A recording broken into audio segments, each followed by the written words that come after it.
พี่น้องป้องปรายเบิดซุคนเนาะ FC ทางช่องบักบุม Channel เนาะมื้อนี้บักบุมก็สิมาตามแนวทางให้พี่น้องเนาะสำหรับหวยลาวพัฒนาเนาะครับเนาะของงวดวันที่11เดือนมีนาคม69เนาะพี่น้องสำหรับลาวพัฒนาเนาะงวดวันที่11เดือนมีนาคม69เนาะครับเนาะนี่สำหรับหวยลาวพัฒนาเฮาเนาะพี่น้องก็บ่ได้ลงมา3งวดแล้วบ่พี่น้องเบาสิเลิกลงแล้วเนาะพี่น้องเนาะแต่ว่าก็ FC เฮาสามารถกดติดตามเนาะพี่น้องเนาะก็ลงให้เพื่อ FC สิได้มีแนวทางเนาะพี่น้องเนาะก็ลงให้เพื่อเป็นแนวทางเด้อพี่น้องเด้อผิดถูกก็อย่าว่ากันเนาะพี่น้องเนาะมักก็ตามบ่มักก็เลื่อนผ่านเนาะพี่น้องบ่าวก็สิลงให้เพื่อเป็นแนวทางเนาะพี่น้องเนาะ FC เฮาอุตส่าห์มาติดตามเนาะถึงที่บ่มี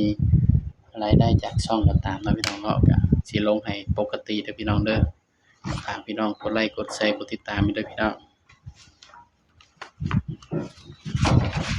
สำหรับลาวพัฒนาเนาะมันออกเนาะพี่น้องเนาะนี่392926เนาะพี่น้อง392926เนาะนี่ถ้าสูตร6ตัวบวกเนาะนี่บวกนี่12 14 23 25เท่ากับ31พี่น้องก็ได้เด่น45เนาะนี่6บัดนี้ตัวนี้เนาะหลักหน่วยกับหลักร้อยบวกกันเอา6บวกกัน2เทื่อเนาะ6ได้2 2บวก9ได้11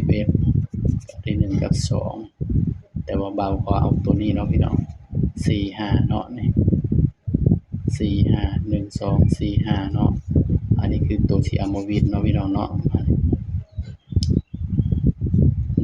6 7ได้1 1 6ได้7 7บวกสำหรับเด่นเนาะพี่น้องเนาะงวดวันที่11เด้อพี่น้องสำหรับตัวเด่น7 9เด่น7กับ9เด้อพี่น้องเด้อนี่สำหรับตัวเด่นเนาะเด่น7กับ9เนาะย้ำว่าตัวเลขก็เป็นเพียงแนวทางเท่านั้นเนาะพี่น้องเนาะมีเข้าแล้วก็มีหลุดเนาะให้มักก็ตามบ่มักก็เลื่อนผ่านเนาะพี่น้องก็ลงให้เพื่อเป็นแนวทางเนาะถ้า7มาพี่น้อง71 72 73 74ถ้า9มาเนาะ91 92 93 94พี่เด้อพี่น้องสำหรับแนวทางเนาะนี่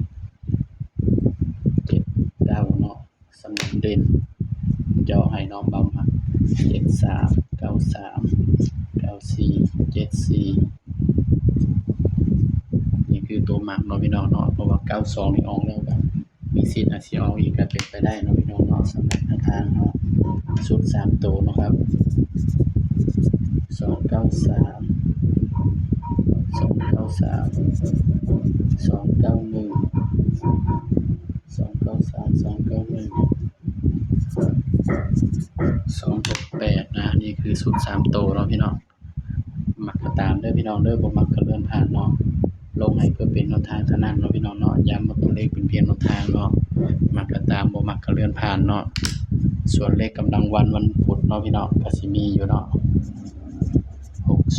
6028นี่คือเลขกำลังวันนะครับเด้อสำหรับคลิปนี้เนาะก็บ่าวภูมิก็ฝากไว้เพียงส่ำนี้เนาะอย่าลืมกดไลค์กดแชร์กดติดตามช่องบ่าวภูมิ Channel เด้อพี่น้องเด้อก็ขอให้ปังๆเนาะครับเนาะสำหรับคลิปนี้ก็สวัสดีครับ